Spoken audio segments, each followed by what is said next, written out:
कलाभ्यां चूडालंकृत सजिकलाभ्यां निजतपफलाभ्यां भक्तेषु प्रकटितफलाभ्यां भवतु मे शिवाभ्यां मस्तोक त्रिभुवन शिवाभ्यां हृदि पुनर्भवाभ्यां मानन्दपुरदनुभवाभ्यां नतीयं नमस्ते नमस्ते महादेव शम्भो नमस्ते नमस्ते नमस्ते दयापूर्ण सिन्धो नमस्ते नमस्ते नमस्ते प्रसन्नात्मा बन्धो नमस्ते नमस्ते नमस्ते नमस्ते महेश सस्वच्छ्री गिरिमूर्धनि त्रिजगतां रक्षाकृतिं लक्षितां साक्षादक्षत सत्कटाक्ष सरणि श्रीमत्सुधावर्षिणी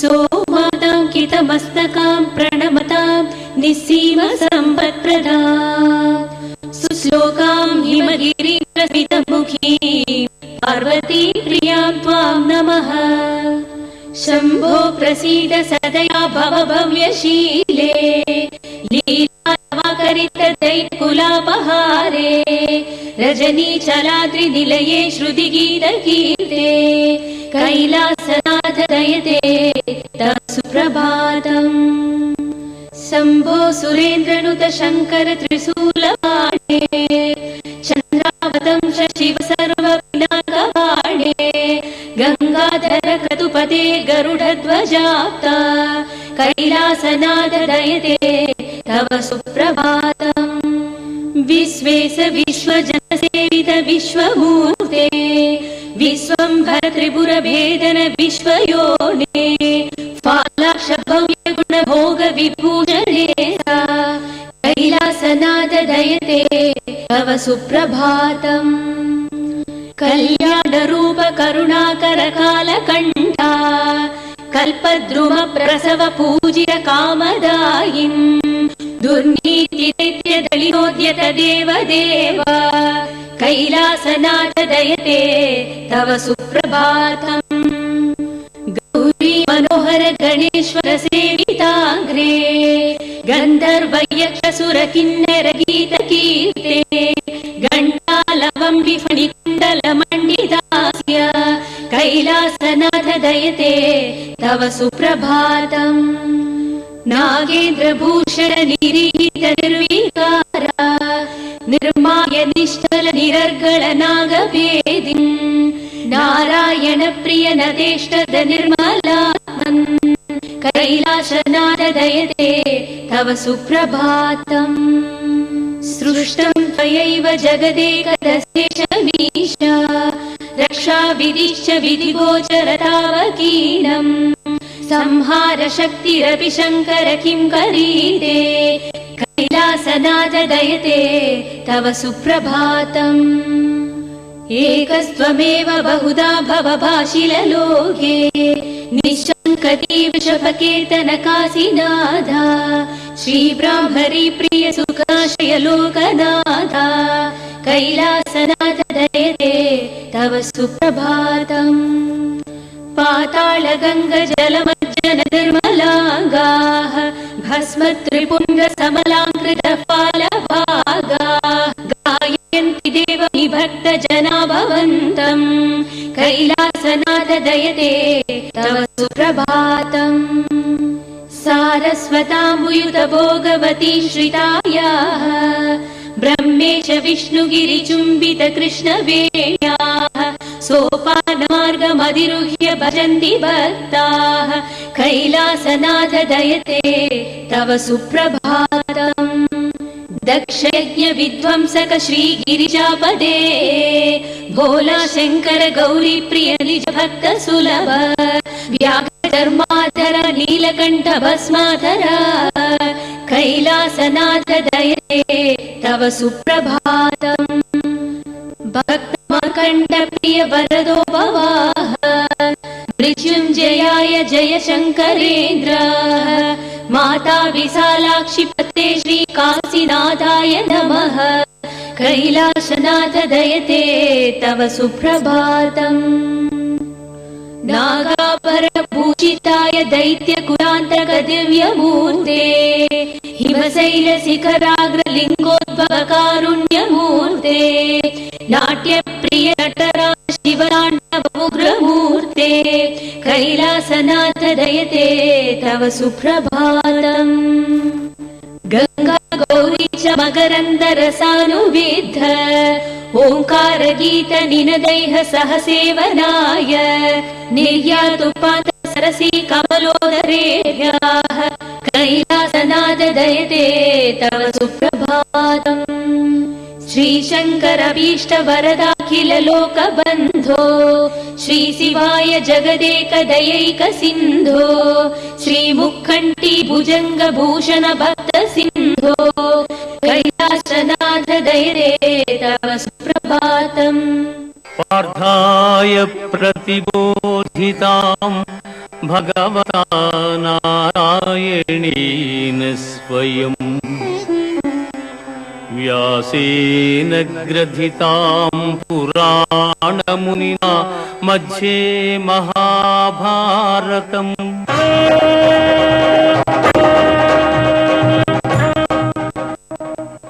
जन्म कर्म च मे दिव्यम् एवं यो वेत्ति तत्त्वतः त्यक्त्वा देहं पुनर्जन्म नैति मामेति सोऽर्जुन। जन्म कर्म च मे दिव्यम् ఏవం యో వేత్తి తత్వతః. జాగ్రత్తగా అర్థం చేసుకోవాలని అర్జునునికి కృష్ణుడు చెప్తున్నాడు.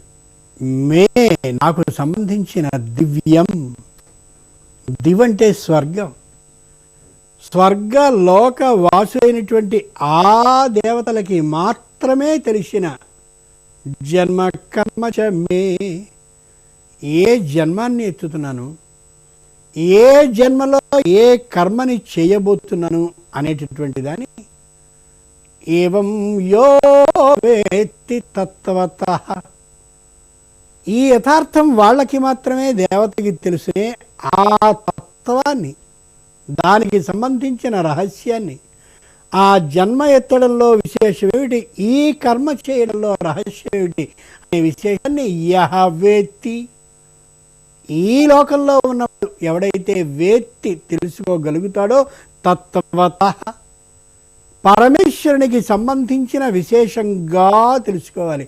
తత్ అంటే పరమేశ్వరుడు అని అర్థం. తస్య భావ తత్వం, ఆ పరమేశ్వర యొక్క భావమే తత్వము అంటే అర్థం.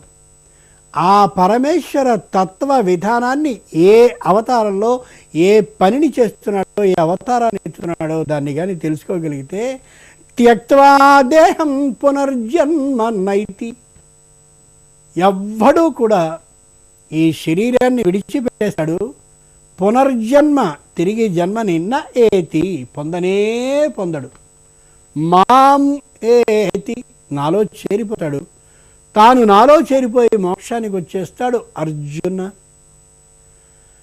దేవలోకంలో ఉండేటటువంటి దేవతలకి మాత్రమే నేనే అవతారాన్ని ఎత్తుతున్నానో, అవతారంలో ఏ పని చేయబోతున్నానో తెలుసును.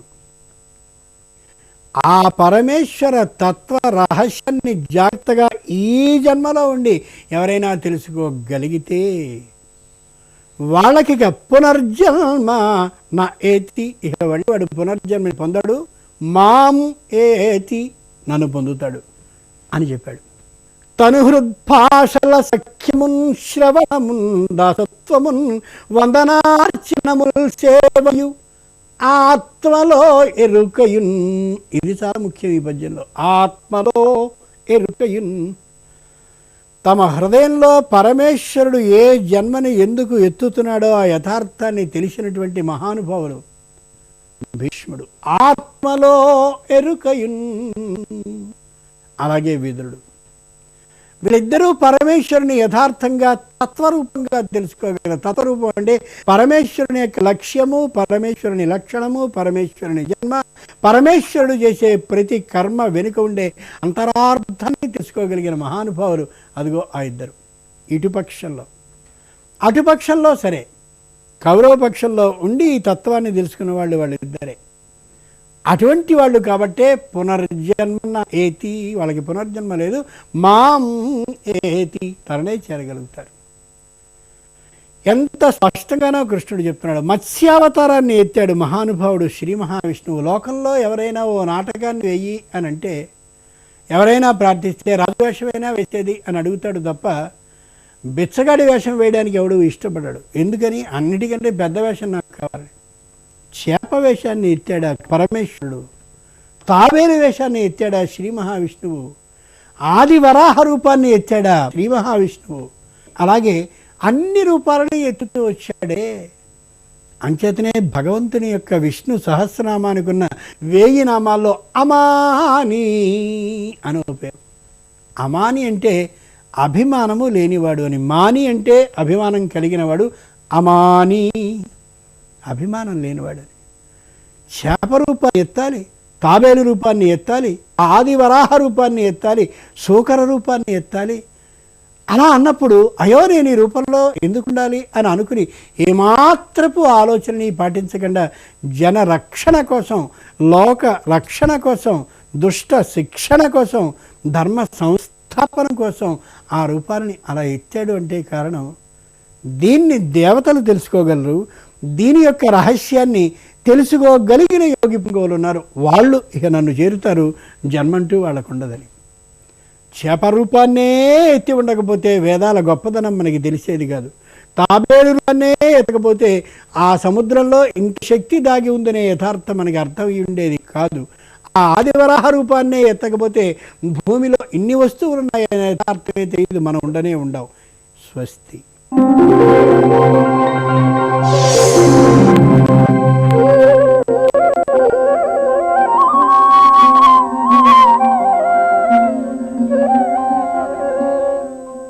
ఇద్దరు వ్యక్తుల మధ్య స్నేహం, మైత్రి కలకాలం కొనసాగాలంటే ఎలాంటి జాగ్రత్తలు తీసుకోవాలి అనే విషయంలో మన ప్రాచీన కవులు పురాణాల్లో, ఇతిహాసాల్లో, కావ్యాల్లో చాలా మనం ఇవాల్టికి కూడా గ్రహించి ఆచరణలో పెట్టుకోవలసిన విశేషాలు చెప్పారు.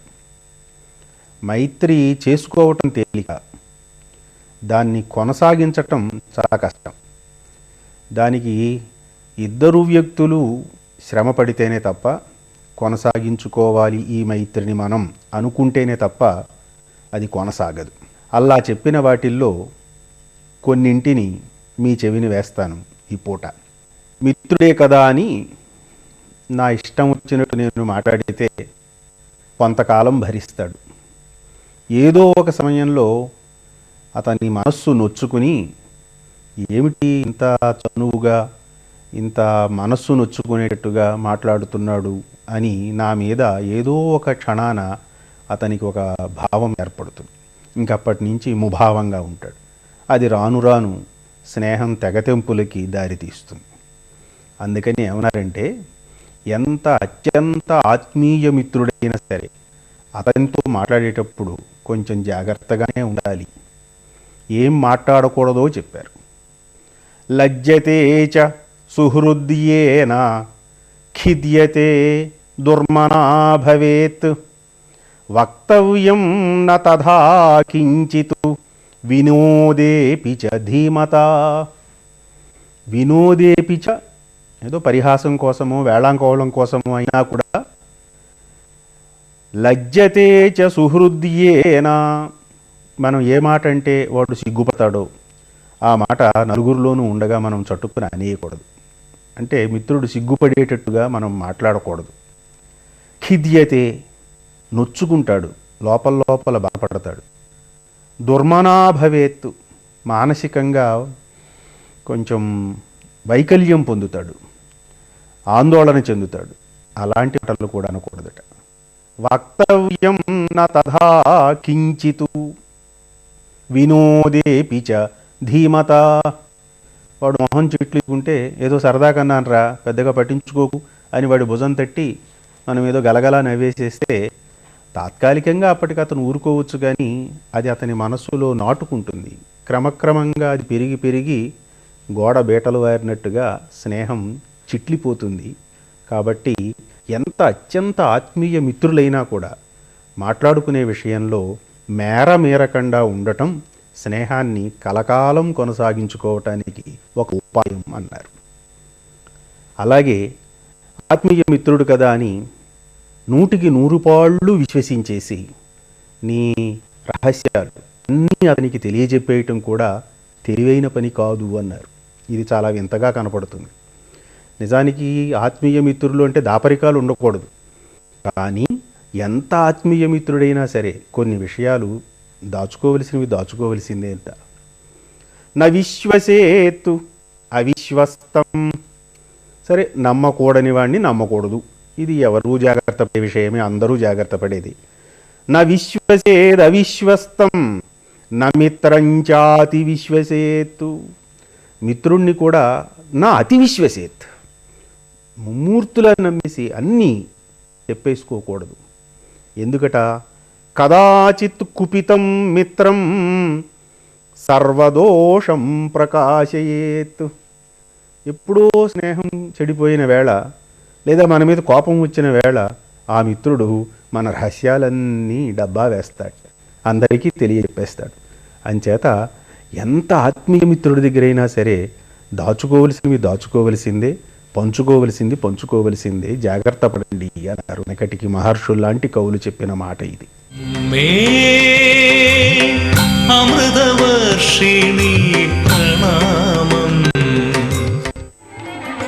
శతకోటి వందనం హృదయాభివందనం అరుణాన పురుషే నివరదానం ചൊരിയും കൊരയാനു തിരയുന്നു കരതേങ്ങി കരയുന്നു കനിവോടെ ഹൃദയത്തിൽ ഗുണമായി വരൂ കനിവോടെ ഹൃദയത്തിൽ ഗുണമായി വരൂ ശതകോടി വന്ദനം ഹൃദയാഭിവന്ദനം അരുജ്ഞാന പൊരുളെ നിവരദാനം ചൊരിയും കൊരയാനു തിരയുന്നു കരതേങ്ങി കരയുന്നു കനിവോടെ ഹൃദയത്തിൽ ഗുണമായി വരൂ കനിവോടെ संसार समुद्रतार नौकायिताभ्यां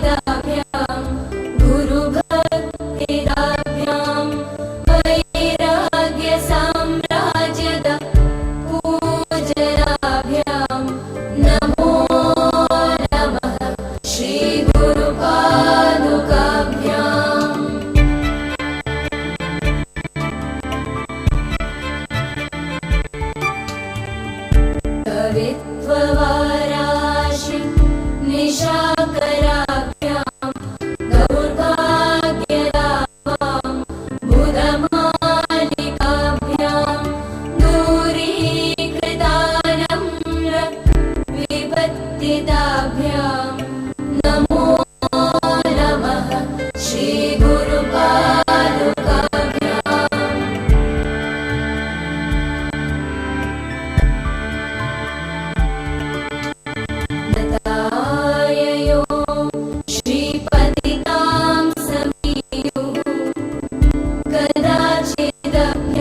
सब सब त्याग ये कैसे किया, सबको मोह में त्याग कैसे किया, त्याग ये कैसे किया, सबको मोह में माखन चोर ने दिल को चुराया, माखन चोर ने दिल को चुराया, चोर ने दिल को चुराया, माखन चोर ने दिल को चुराया, देखा देखेगी खुशियों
ఆశ్రమ పరిసరాల్లోనూ పొగ తాగడాన్ని పూర్తిగా నిషేధించారు.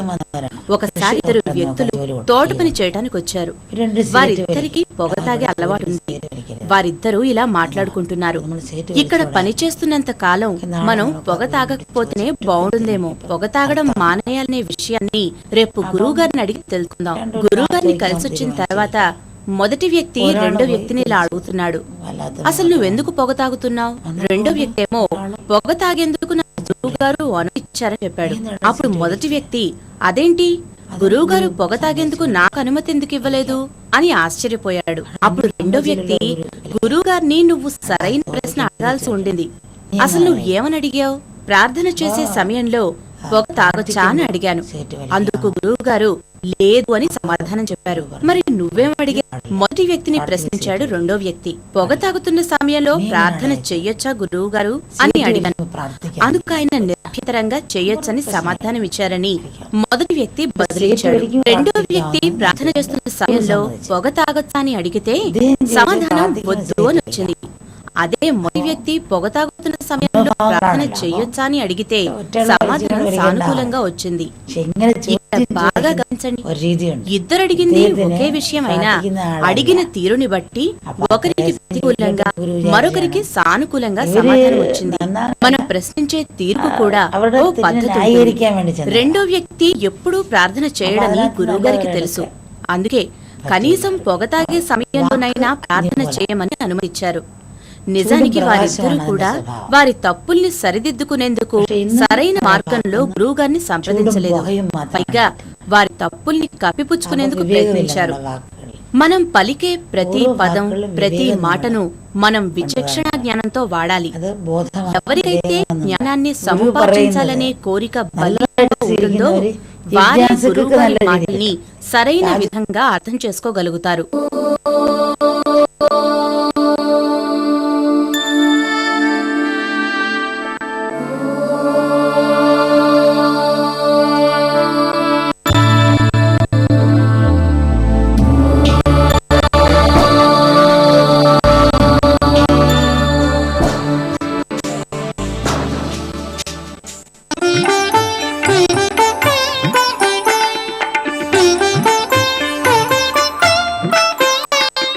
రోజు అమ్మకి నమస్కరించి అమ్మ కాలి కింద అరికాలి కింద ఉన్న ఎంత దుమ్ము కంటికి రాసుకుంటే హనుమంతుడిలాగే ఈ చరాచర జగత్తులో ఎక్కడ ఏ మూల ఏం దొరుకుతో తెలిసిపోతుంది.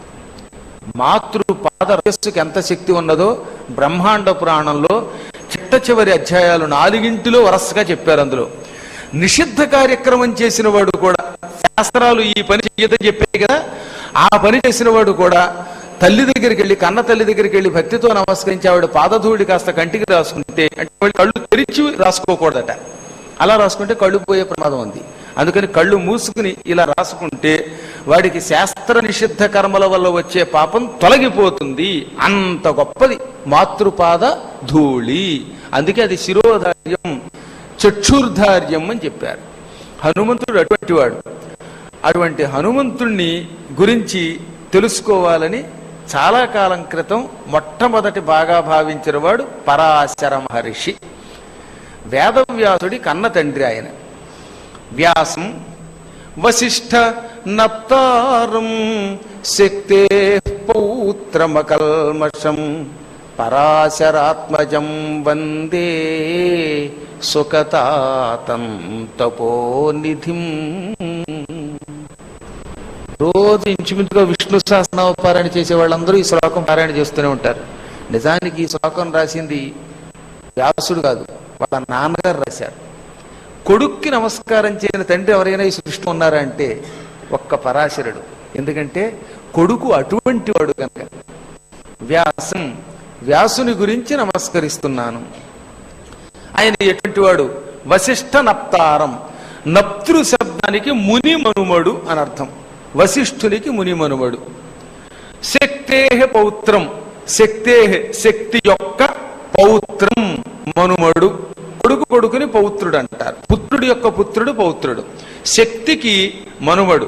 వశిష్ఠునికి ముని మనుమడు. వశిష్ఠుడికి ఉన్న 100 మంది కొడుకుల్లో పెద్ద కొడుకు పేరు శక్తి. ఆయనకు 4 కొడుకులు, అందులో పెద్దవాడు ఈయన. తర్వాత పరాశరాత్మజం, పరాశరుడికి కొడుకు.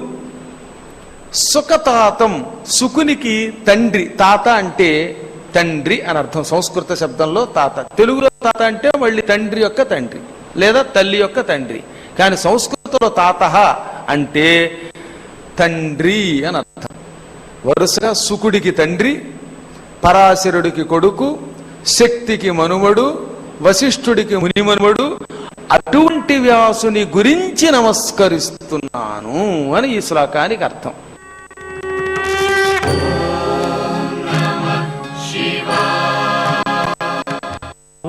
ఓంకారనాద ప్రణవాంకిత జీవనాయ సాకార రూప నిఖిలాంతర చిన్మయాయ రామేశ్వరీ ప్రణయ రంజిత మానసాయ హరాయ శుభకరాయ నమః శివాయ నమః శివాయ నమః శివాయ.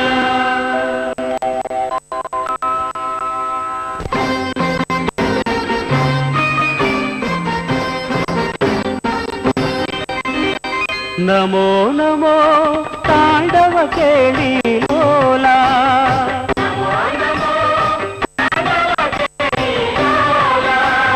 నమో నమో ఆశ్రిత జనపాలా